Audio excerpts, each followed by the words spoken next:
And just like every other time, we are back. My name's Charbel Milan. Today we got, Kenny Gaines. and this is a timeshare. So, Kenny, just to get you up to speed, man, this is a timeshare, the one and only podcast that's out here trying to bring light to people like you, people who are out here doing it a little differently than usual, making their own way, and ultimately striving for success. So, before we get going, if you just want to get everybody up to speed on who you are, what you do, and everything they should know before we get going. All right, cool. Well, as I said before, my name is Kenny Gaines. I am a graduate from the University of Georgia, graduated in 2016, played professional basketball overseas for the last 4 years, and now I'm deciding to take my life into a new direction, jumping off the porch on entrepreneurship mode. And I started a rental car, luxury rental car rental service here in Atlanta. So, yeah, excited for what that's going to bring me. Hell yeah, man. Not just any rental car company. Nah, luxury, straight luxury. You know what I'm saying? The big boys, The Rolls big Royce trucks and boys. now. The big boys. Before we get there, right? You said you played overseas, right? Well, you played basketball, right? Yep, play basketball. So how exactly did that happen, and what team were you playing for overseas? Well, after I graduated in 2016, I went to the south of France. The name of the team was Antibes Sharks. Most people aren't familiar with the city of Antibes, but they are familiar with Saint-Tropez or Cannes, France, because those are kind of more, or Nice. Those are more like touristic spots. But played there for my first year. Second and third year, went to Lithuania, out in the coldest place that I've been ever in my life. Probably will be the coldest place I ever will go because I don't really like cold like that. Was there for 2 years, and then this past year I was in Italy. Played for two different teams. First half of the season I played for Derthona Basket, which was in Tortona, about 45 minutes from Milan.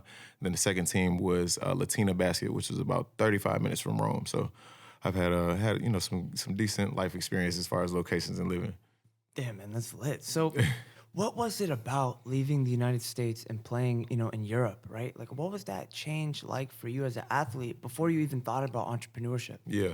As an athlete, initially it was a little scary because I chose to go to school, somewhere where that was close to home when I went to college. So for me to totally leave the state and the country all in one whop, it was a bit of a transition, but it was manageable. You kind of get used to things, especially when you have to, in a sense. And I was in a great location my rookie year. I can't complain. I was in the south of France. I had good food. It was a beautiful environment, beautiful weather. I think it might have got cold maybe 3 days out of my whole tenure there in the 10 months that I was there. So it wasn't too bad, but definitely did take some adjusting. See, it's interesting, man, because a lot of people, they look at playing international as like, that's it. You made it, right? Yeah. But you didn't let yourself stop there. You went there, jumped around from what I'm hearing, a couple different teams. You got your, a little more than your feet wet. And then what made you want to come back? Like, what was it about being an athlete in general that you wanted to step away from? It wasn't necessarily being an athlete that I wanted to step away from, because I still train as if I'm about to go play against LeBron tomorrow. You know what I'm saying? So it wasn't necessarily that. It was more so of what I wanted to do after basketball anyways. I figured, why wouldn't I try to learn it earlier, than wait until later? Like, okay, I can play basketball until 32, 33, 34, 35. God, giving that I get to last that long on the court. And then after that's over, I'm still going to have to sit in that spot. Okay, what do I want to do now? So instead of waiting until I got a little bit older, I was like, okay, cool. I could learn it, 7, 8 years in advance of what I'm actually trying to do. And, I feel like I'd be more successful definitely being an entrepreneur than being a basketball player, because eventually the air is going to come out the ball. You're going to stop. You're not going to be able to run up and down the court. Not going to be able to hoop all the time. But entrepreneurship, that lasts as long as you're alive. See, it's crazy that when you were in that moment, right, and you were at like a pretty high moment in life, you were still thinking ahead, and you were still thinking about business, and you were still thinking about like, hey, like, even at the best stages, this doesn't last forever. Yeah. Because, something my dad always told me, the younger generation is always going to push the generation above it out. Like, that you got Mayweathers, you have Tysons, but Right. After a while, people keep moving. I think it's the first year LeBron didn't get the MVP, right? Right. You know what I mean? Like, It keeps going, man. That's that's something that I live by. Keep going, because time is of the essence. Unfortunate, but if you were to die, people would be sad for a day, 2, 3, maybe a week. but they still have to continue on with their life and keep progressing in their life, even if they, grieve you or not. But they have to keep going and, keep figuring out what they're going to do with their life, how to be successful. So, And it's just interesting that you were still thinking about that even when you were in the height of your career. yeah. So then fast forward to, you leave the European climate, you come back to America. When did gears really start to turn for you when you got back? Initially I had planned to go back overseas. I came home because of COVID, but had intentions of going back over there. Things were a little bit slow in the basketball market, and it was just so many different parts of the whole, like I said, the whole market that were moving. I saw where it was a kind of a 50-50 that it was going to play out in my favor for the type of money that I wanted for the next season. So that's when I put myself in a position to, okay, if I'm not going to get the contract that I want, how do I, kind of figure things out here that's going to work for me here to still put myself in that position to where I'm earning that same amount of money and I'm not having to, be away from my family as much. So just thinking, really just kind of putting my own back against the wall and saying, like, okay, if basketball doesn't come back, then what? Like, it's a chance that it can, but if it doesn't, then what? So you knew your worth because you weren't gonna take a pay cut. Yeah, just because of COVID. Yeah, because it's already enough being away from family. It's already enough, like dealing with the language barrier at times. So if I could stay here and figure it out, what's better than that, anyways? In a sense. So, damn. So you come back, and I'm guessing it was mainly just a concept of being an entrepreneur that you were attracted to, just the freedom, because you obviously experienced freedom as an athlete. Because I know being an athlete's being an athlete, but in terms of a financial profession, that's kind of like being an entrepreneur. Yeah, in a sense. I mean, you go to practice 2-3 hours out of the day, and then you're just you with all the money that you make. Right. So when did the luxury car leasing thing come in? Because I know there was probably a lot that happened before, but knowing that that's where it ended up, what kind of happened in between to get it there? It's so funny. So the whole idea of the luxury rental car service came from me buying a AMG Benz. Not gonna say which model, just know it's the newest. You know what I'm saying? That's a little bit, you know what I'm saying? A little bit bigger than that, in a sense. We just gonna say one of the ones, you know what I'm saying? Was totally comfortable paying the car note and the insurance, but something in the back of my head said, what could I do in order to not have to pay this car note? I'm like, I could just put the car on Turo. Like, yeah, but then I'd be splitting the profit 50-50 with Turo. I could just rent it out myself. It's like, yeah, I could rent a couple cars out myself. Yeah. All right, bet. So let me just start with this one car, see how it works, and then just add to the fleet after that. So that's kind of where I'm at now, in the process of adding the other vehicles. I have 2 at this moment of my own. I was doing consignment vehicles where I was taking other people's cars and renting them out for them, being like a self-independent Turo kind of situation. But now I'm working on getting my own funding for everything that I want to, go purchase myself and just jump off the porch like that. That's crazy. So you were just buying a car, and then it turned into a business strategy. Yeah. Just because I was like, bro, this car note is high. Like, I'm not tripping, but I don't want to pay it. How can I get somebody else to pay it? All right, I bet. I can rent this out for $400 a day. 3 days, my car note paid. Cool. Say less. I love it. I love it. So did you think about it like that initially? Like, I just want my note paid so that I can still whip the car and I'm not really thinking about the note? That's initially how it started. Yeah. It's like, okay, yeah. So I can rent the car 3 days out of the month and, just rent it to a reliable person. Then I won't ever have to pay the car note. The car pay for itself and everything will be cool. And I was like, okay, well, if basketball doesn't come back, I'm gonna want a little extra money, in my pocket other than not having to pay the car note. All right, bet. How about I rent it out a couple more days? Instead of 3, let me do 6. Now I got $1,200 in my pocket. Car note already paid. Hey, I'm kind of liking this trend of how this money can trickle into my pocket. So, yeah, that's pretty much where that came from. What about the concept of Turo? Because I know some people that do Turo, but I didn't know they take 50%. So, depending on the insurance policy that you get with the company, it depicts how much of a percentage that they get. So if you have like the best insurance policy that Turo offers for the people that want to rent their car, you're probably going to get about 40% of whatever that Turo is going to charge for that rental. And if you get, if you don't get any insurance at all, then you get 100%. Or it's like 80%.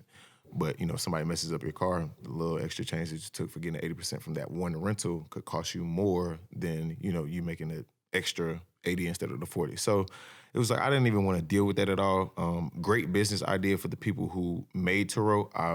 Shout out to y'all. Like that's fire. Y'all were the first ones to, like hop on that wave and get that done. Like that's super, super dope. Originally I wanted to do that same thing, but with the luxury car and exotic car business. But instead of taking other people's cars and doing the middleman service, I'd rather just handle all the liability and pressure on myself to get it done and just make it happen. Okay, but you did that for a little bit, right? Where you were like renting other people's cars out? Yeah, for a little bit until somebody totaled one of the cars. Tell us a little bit about how it was, and then we'll get to the total. Yeah, it was. I'm not gonna lie, it was great money. I used to sit at the house and just rent other people's cars. Like somebody, hey, I need to come get a Lamborghini truck. Okay, cool. I know 3 people that have Lamborghini trucks. Hey, bro, you trying to rent? All right, bet. We're gonna charge them $1,500 a day. I'm gonna take $250 for the booking. You get, the rest of the money. Oh yeah, cool, bro. Say less. So I'm sitting at the house making calls, making money, not doing too much until someone totaled one of the Mercedes, and then thankfully, the guy had gap insurance on his car. The guy who totaled it had personal insurance, so it wasn't too much of an issue. Like it was the smoothest the situation could have gone with somebody renting a car and totaling it. It was just the fact that it happened scared me, and I didn't want to deal with it again. Damn. Okay. Wait a minute. So they just like complete total? Complete total. And so you get Finished. the call that the car's totaled. I get the FaceTime. Oh, bro. I'm in Chicago when I get this FaceTime. Oh, God. Bro, you'll never guess what happened. I'm like, there's only one reason why you could be calling me. The worst thing to say. There's only one reason why you could be calling me. It's because the car is wrecked. He was like, bro, the car isn't wrecked. It's totaled. I said, wow, okay, cool. Let me call the owner of the car. I called the owner.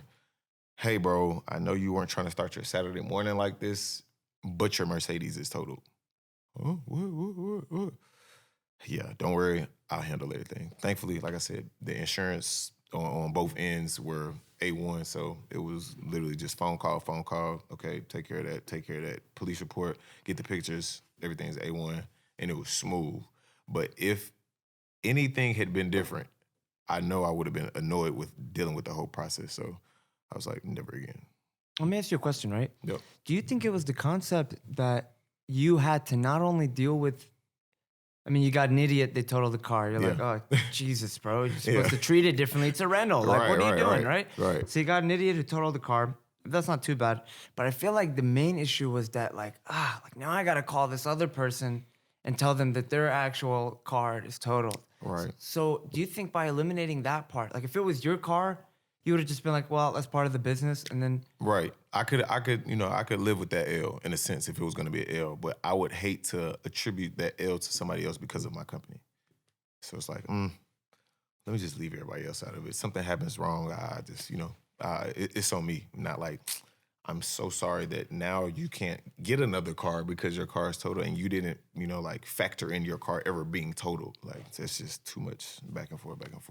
Right, yeah, because in their mind, they're like, yeah, I'll rent the car out and, make money. And it was beautiful because he was making about, let me see, he was making probably like $800 a week, passive, not doing anything because he had a, extra car and it was getting rented out like 2, 3, 4 days. So he was just, getting extra cake, not doing too much, on top of paying his car note.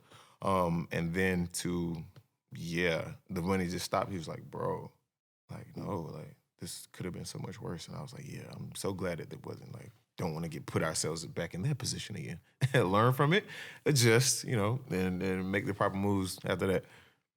So I had a guy on here not too long ago he deals with real estate. And he talked about how he kind of he didn't test his strategy, but he tested his business model on the bank's money. And he was like, okay, if things hit the fan, at least I don't got my own money in there. If you're taking a loan from a bank, it might as well be your money. But facts, facts, not facts. That's how it goes. It's funding for a company, so that's how it works. So I don't know what he was actually saying, come to think of it, but I understood what he meant. And initially, there was a risk, but then it was successful, right? But then in your case, do you think the fact that you did like the middleman thing was almost beneficial to you eventually having your own company, which you do now? Yeah, because it helped me learn exactly like the do's and don'ts of it. Now I know myself, like it's a wonderful do for anybody who would like to try it. You know what I'm saying? Like it worked flawless. It was just me personally, I didn't want to deal with that, like the disappointment of somebody else's vehicle, you know what I'm saying, getting ruined. But it was it's the easiest role you could play, middleman. Like it's the best way to make money. You don't have to do anything. Hey, make a call. Okay, I just get money for the call. Like it's the easiest way to go.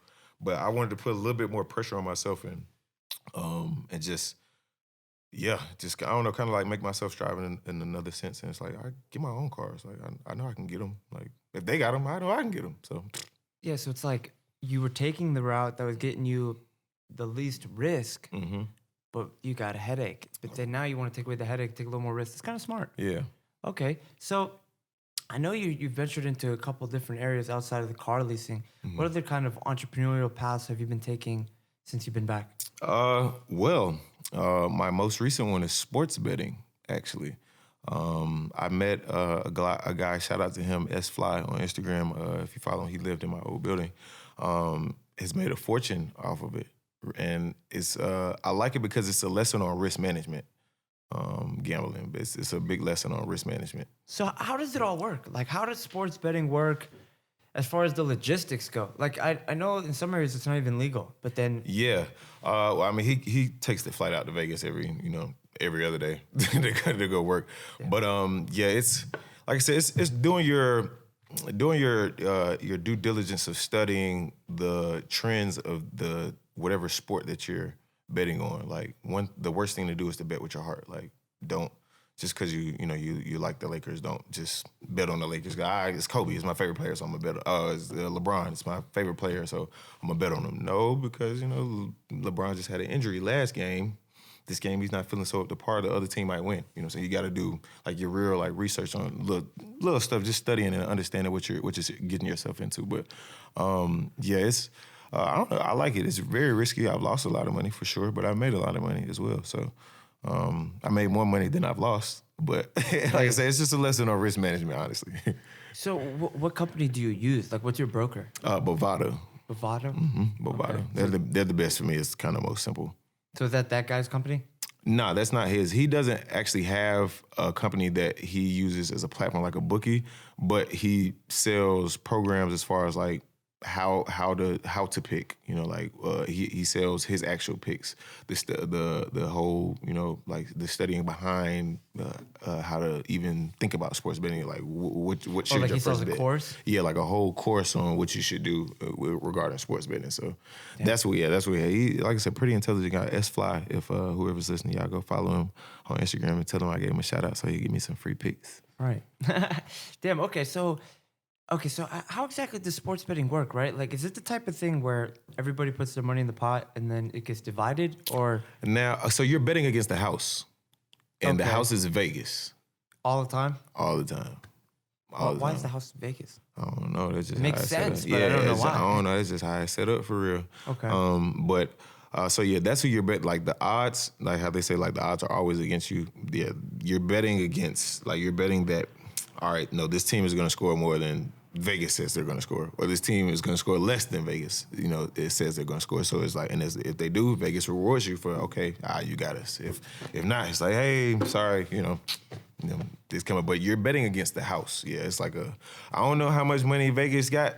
Like the whole, people that got all the money back there, but it's got to be quadrillions because I know people making like millions a month off of it, literally, like for real. Sports betting? Sports betting, bro. Just betting on games all day, every day. Like it's so much games. Crazy. Like not even just like NFL, NBA, like hockey, bro, overseas basketball, cricket and soccer, yeah, cricket. So everyone in the world's betting against Vegas?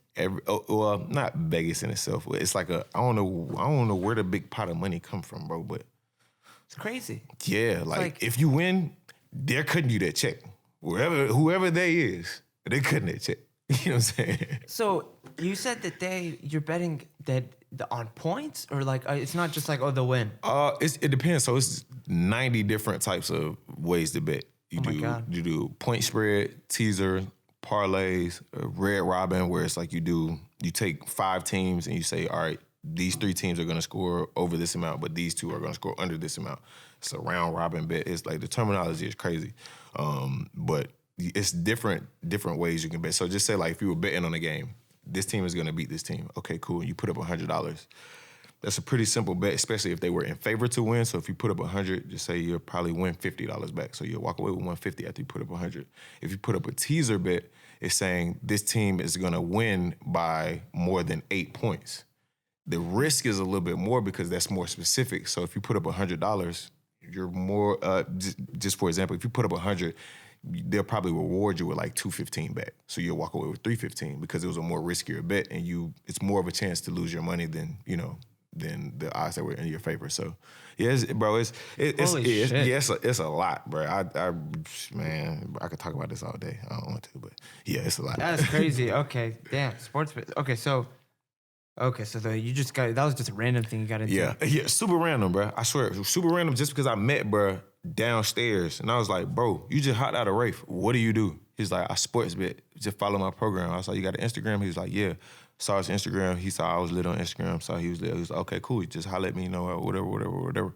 I was like, all right, bets. But just looking at his page, studying, seeing the stuff that he posts, seeing the stuff that he posts on his timeline, on his stories, just kind of studying what bro had going on. That's actually how I ended up being successful, in sports betting myself without having to sign up for bro program. So if you're listening, bro, I really stole your sauce and piped up for something, but I appreciate you. So I'm going to cut you in on the back end.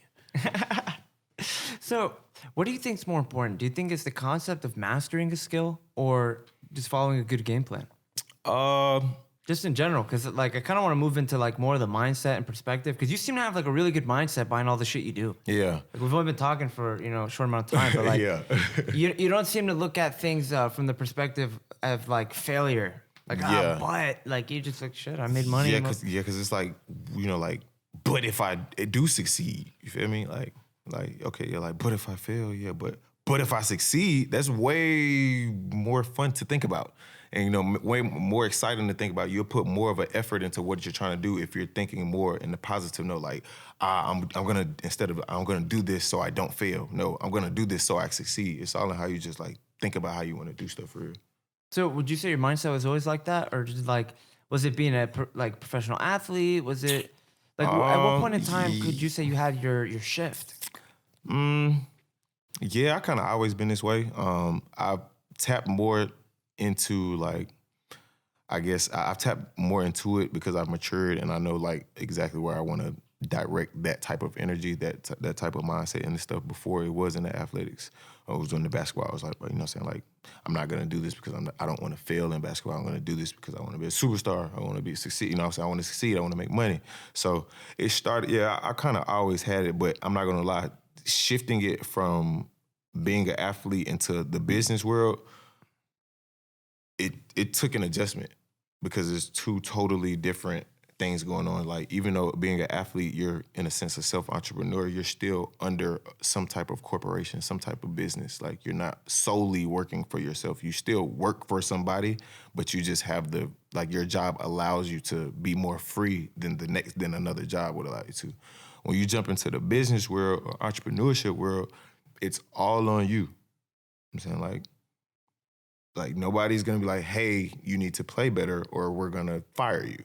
It's like, hey, I have to look in the mirror and say, if I don't get my stuff together, I'm not gonna be looking in the same mirror for too much longer. I'm gonna be looking at a puddle on the street like, dang, bro, I was just in a high-rise condo, how I end up homeless, you know what I'm saying? So it's just, it's all mindset, like you said, bro, for real. That's what it's all about. Heck yeah.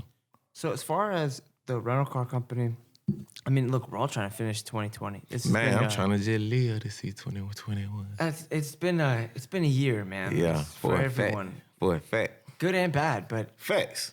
It's like good in a weird way, and then just bad. Yeah, it's been good it's been good in a weird way for me, for real, just because it's helped me to slow down and self-reflect on myself.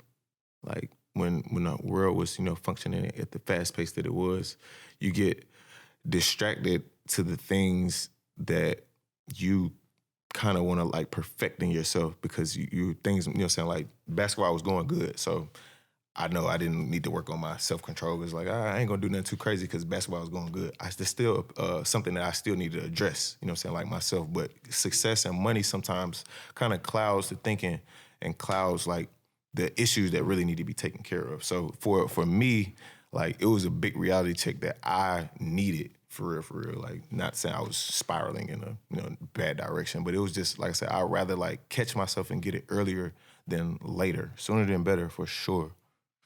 So do you think you would have kept going down like the athlete path? Yeah, I would have played basketball until I couldn't hoop no more. And then, like I said, just did the business thing when basketball wasn't around no more. Like, oh man, my knees hurt. I ain't trying to hoop.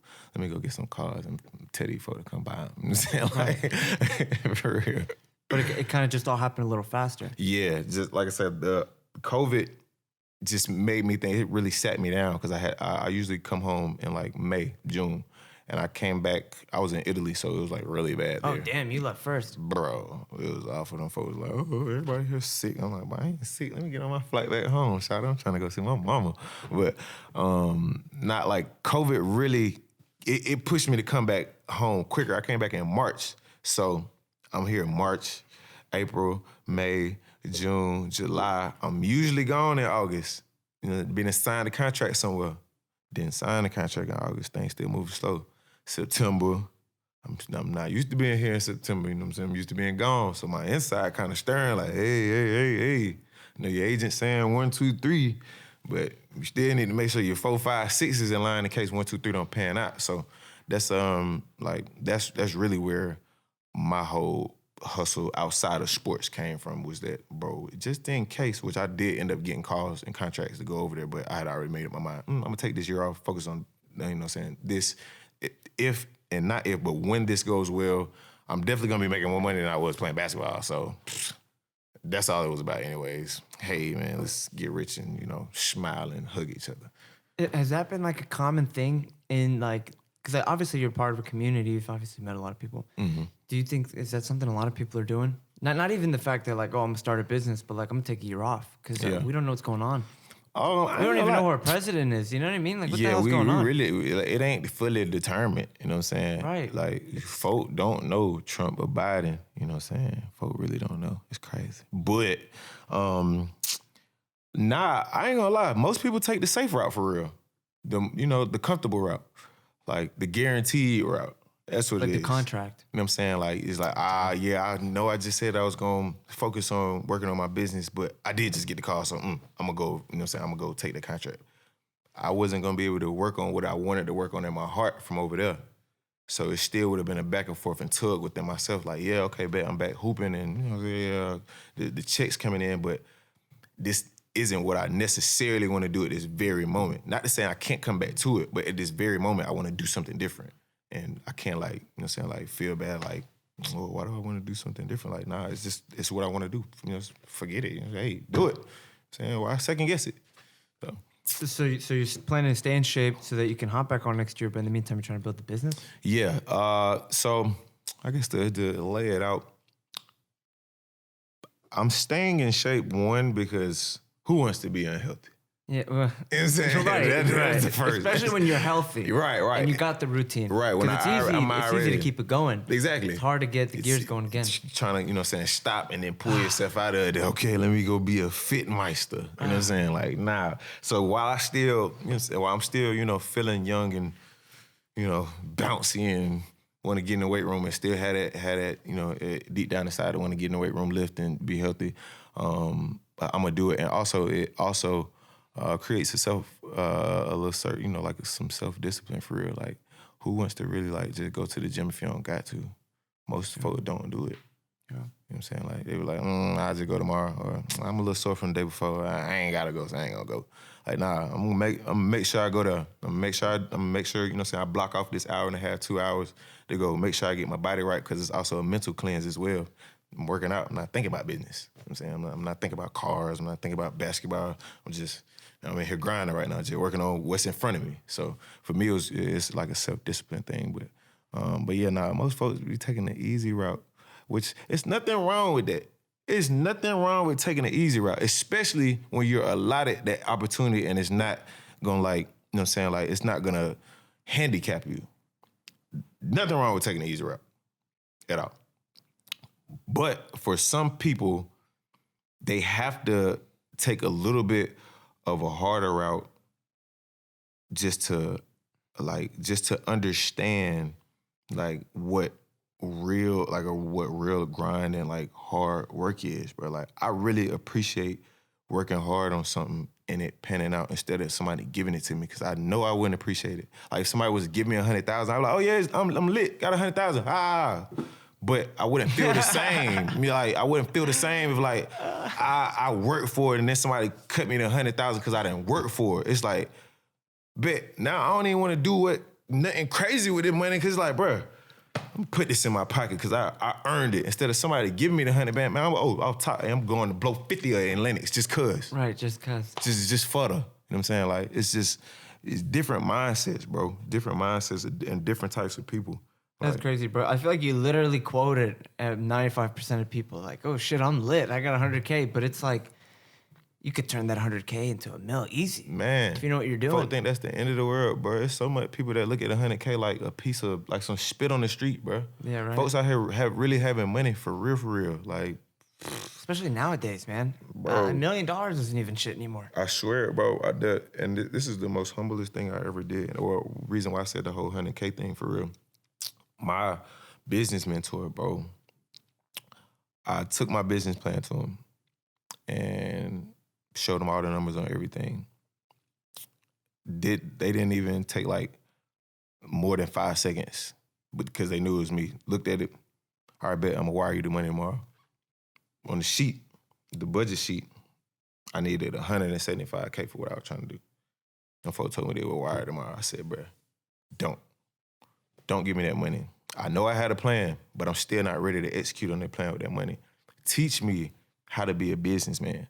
Teach me how to, help me understand business first before I try to jump off the porch and go understand it and then go through the trial and errors, like that. Like, help me understand it so I can eliminate the whole trial and error period. I can make less mistakes out the gate instead of trying to learn through my mistakes. Like, teach me that part so when I do jump off the porch, I'm at a super advantage.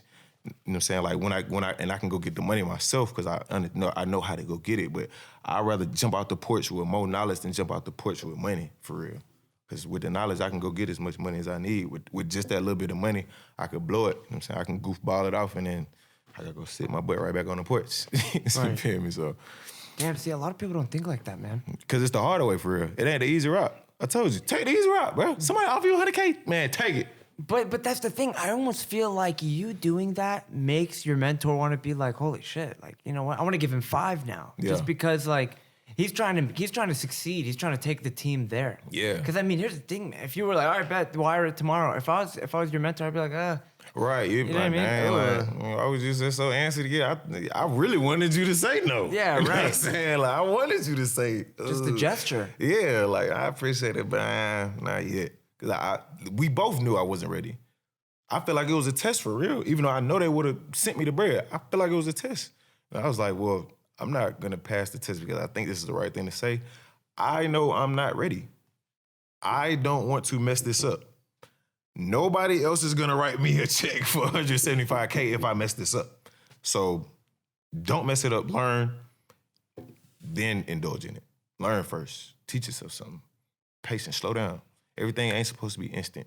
Instagram is cool, but everything on there seems so instant. You go to somebody's page and see the last thing that they post, you're not thinking about all the hard work that they put to go get it. You're just thinking, oh, they just popped up with it. It's Instagram. You know what I'm saying? Like, everything is a highlight on there. So I learn something for real, bro. Like, do some, like, I try to tell people all the time, bro, like learn something for real, bro. The Google, we got the internet. We got Google and YouTube. But you can do anything in the world with them two. Because whatever you research on Google, you can see how to go do it on YouTube. Right. YouTube University, I bro. swear, bro. Like, folk go learn something. Like, there shouldn't be no reason why nobody's sitting at the house broke, bro. You can do something.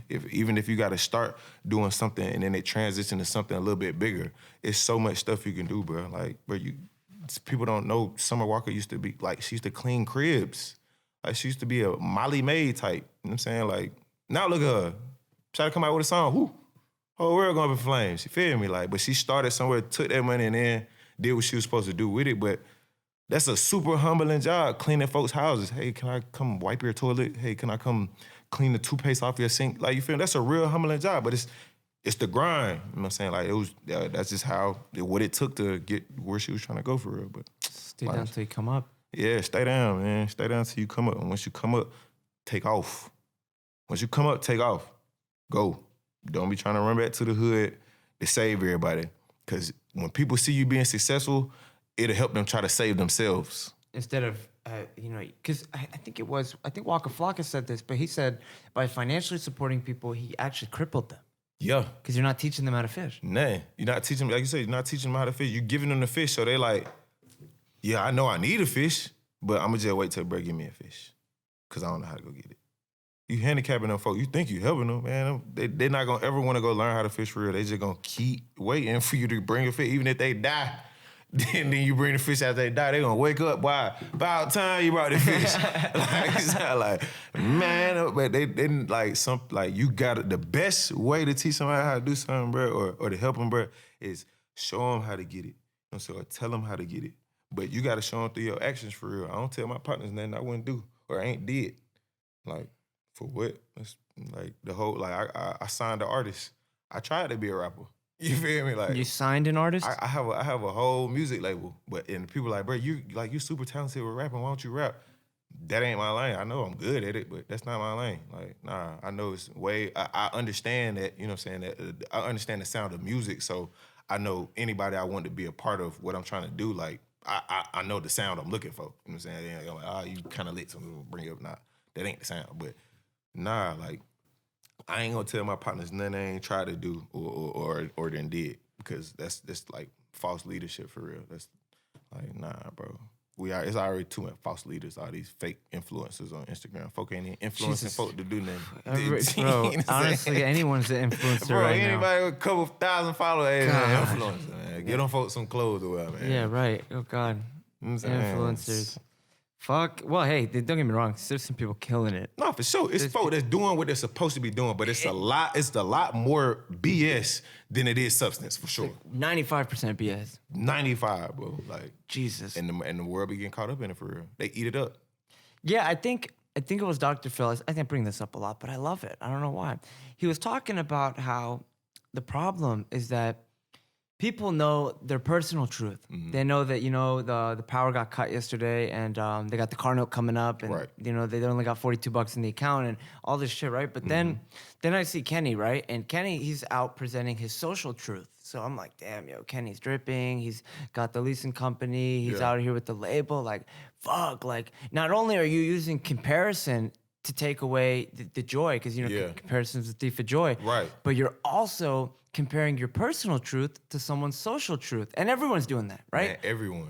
At all levels, like kids at school, like, damn, they got the new shirt. I've been wearing this shirt 3 times this week, right? Right. But in reality, everyone's hurting, and shit's kind of a little fucked for everybody, no matter who you are. Yeah. So do you think that, like, I mean, it's kind of an obvious question, but like with Instagram being kind of like piercing the veil and all these fake influencers, do you almost think it's harder out here to put a real message?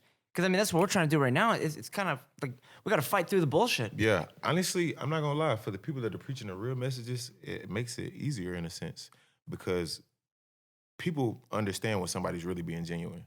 For real. They can see through the BS. Like, they know what's cap.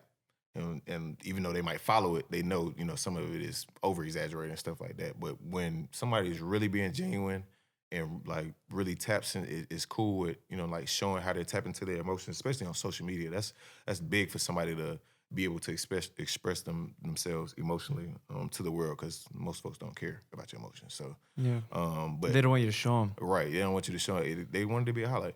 But when I think it's easier for you to preach a genuine message instead of joining the majority, because like we said, 95% of it is the cap, is the highlight. So it's harder to get lit or get seen that way, because it's so much people doing it. Instead of being different and having that genuine, that real message, it's not as much people in this department. So the eyes that you get, they're gonna come and lock in and fully be invested into what you got going on, because they're like, okay, cool.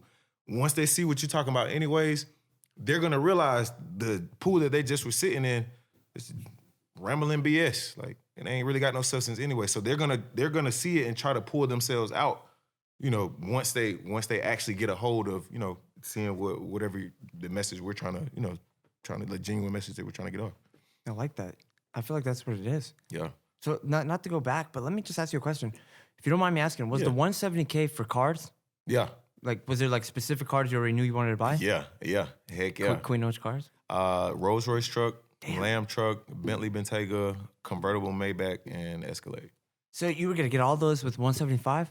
You gotta know something about credit and the system, man. Damn, I'm gonna drop some of my OnlyFans. I'm about to start an OnlyFans. It's talking about knowledge. You know what I'm saying? You can subscribe for $20 a month, and I'm gonna tell y'all everything about credit, trade lines, personal trade lines, credit, business trade lines, shelf corporations, everything you need to know, like the start a business, and all, like the things that aren't taught in school, and that we definitely don't be paying attention to in college when they be talking about business class and then the third. I'm gonna put you down on OnlyFans. So when I release that, y'all folks go get that. Hey, I'm gonna be getting caught on OnlyFans for the good reasons, right? Nah, for the good reasons. Right. You know what I'm like, saying? Babe, you don't understand. Like, I'm trying to learn about credit. Yeah. For you on OnlyFans? Yeah, I be teaching about credit on OnlyFans. I got folk on my OnlyFans. That's awesome. So you're just using it for the concept of a subscription-based platform. Right. Okay. So without giving too much away, what are some things that a person should be on the lookout for when it comes to credit and stuff? Like leveraging credit, in this case for, cars, but business in general. What the majority of people don't know is not having any credit is just as bad as having bad credit. Like people are like, oh, but I ain't really did nothing with my credit. I know I can go get some stuff. Hey, you ain't got no history. So wherever you're going to for a loan for whatever you're trying to do, like you don't have any history of showing that you can pay anything off. So just because you have some money in the bank doesn't mean that you've been responsible with that money that was in your bank to pay for the purchases that that you've been trying to get. So no credit is just as bad as having bad credit. And just because you have great credit, like I said, it's all about credit history. If you have an 800 credit score with only a phone bill on your history, you won't even be able to go get a Honda Accord.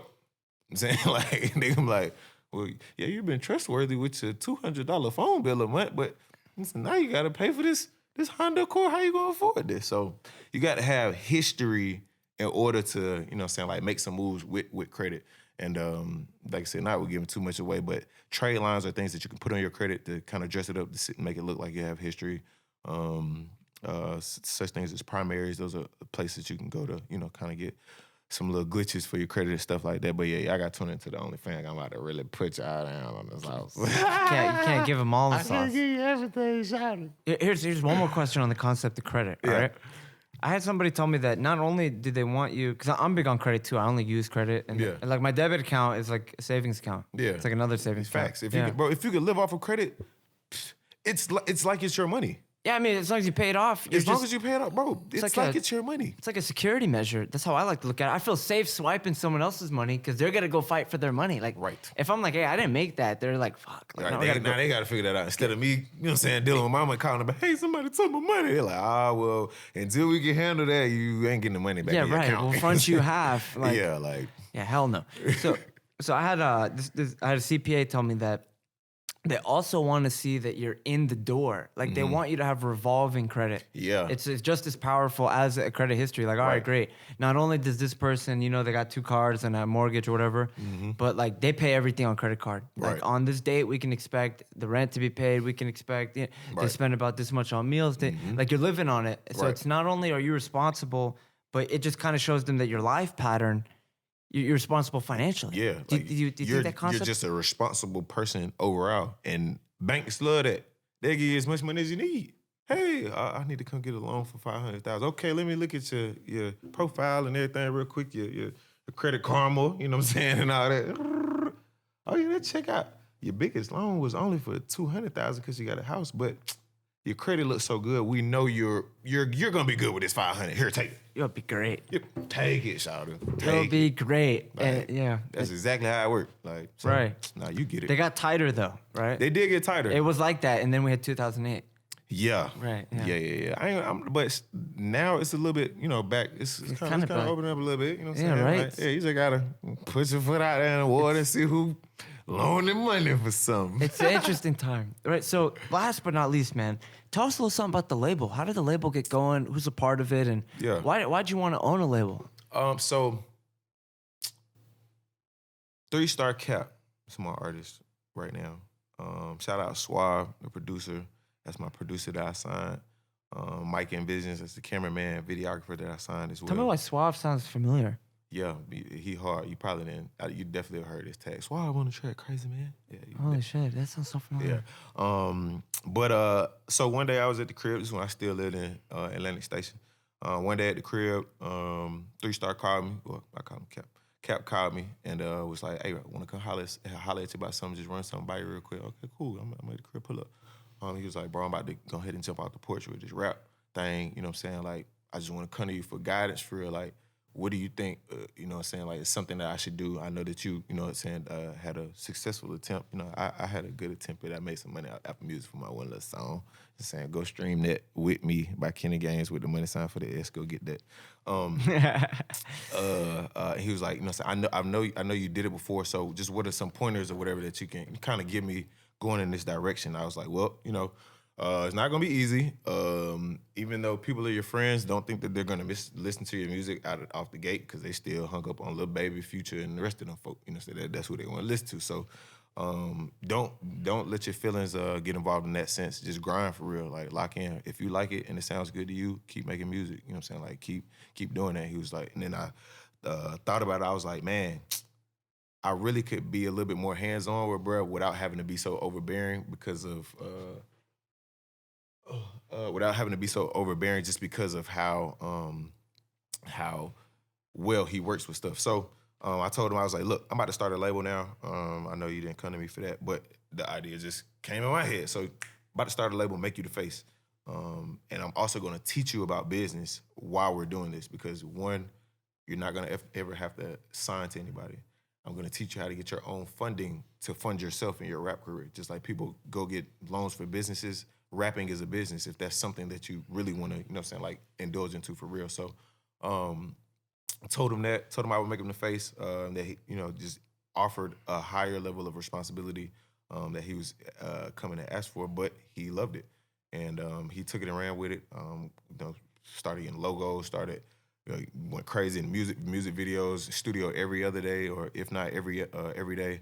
And it's really just another aspect of business for me. It's you know, something that's more fun. Like, I don't gotta do nothing with it for real. I ain't gotta go to the studio with bro. I ain't gotta talk to the producer and all this. I let him handle it, but I also get to, in a sense, oversee it and be a part of it and enjoy the journey. You know what I'm saying? Seeing another young man being successful in what he's trying to do for real. Damn. So where do you plan to take that? Like, do you want to have more artists, or are you kind of just letting him do it? Man, like I said, I'm letting Brett do it. I'm the overseer, so whenever he has questions or needs to come to me about, you know, saying like different directions of which we need to do stuff, we sit and deliberate over it. But you know, he's pretty much focused on himself. It's enough trying to build one artist. Yeah, right. You feel me? So he's focused on himself. I'm focused on just him focusing on himself. Like I said, instead of being a master of too many trades, bro, just one thing at a time. You know what I'm saying? Like, just let's get this. Then after that, we get you rocking, and boom, you can go sign somebody. But it don't need to be 10 people, even if they sound good. It don't need to be 10 people on a label that we're trying to promote. It's kind of productive. It kind of kills it. But yeah, it's trying to be, unless you got $2 million to put behind it, okay, it's different. But we ain't got $2 million to put behind too much folks trying to be a rapper. So we're going to focus Especially in Atlanta, man. So it's saturated as hell.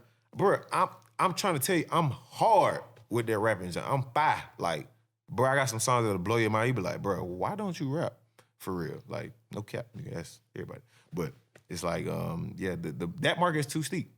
Too steep for me. I don't even want to deal with it at all. Like, my personal self, for me being a rapper, it's crazy, but I'd rather do this. But I can definitely see where some people can thrive in that industry because that's their piece of art in a sense.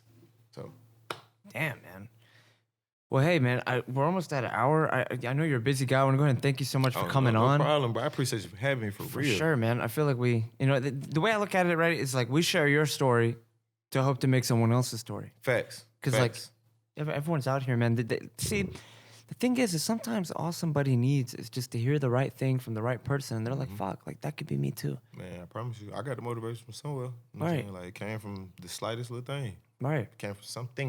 You know what I'm saying? Hearing or seeing something. So, man, for anybody who listening, man, look, man, go after your dreams for sure. If it scares you, that means it's big enough. If it don't scare you, that means it ain't big enough. You know what I'm saying? Like, think bigger. Don't let nobody tell you no, for real. Like, why not you? You know what I'm saying? Like, especially if somebody else is being, it's a million people out here, bajillion people being successful. Why not you? Why can't you be successful? Don't let nobody put no limitation on you, for real. Like, man, tell them folk to beat it. You can do what you want out here. You just gotta educate yourself to be able to do what you want, for real. But you can do whatever you want in this world. Swear to God. Yeah, that's the crazy part. A lot of people don't realize it. Yeah, you can do it. Man, you want to go be an NBA coach? Cool. Go connect with the right folks in that industry. You learn a little bit of this, that, and the third, man. You can go be an NBA coach. You might not be an NBA player. You know what I'm saying? But you can go be an NBA coach. You can go coach all the players.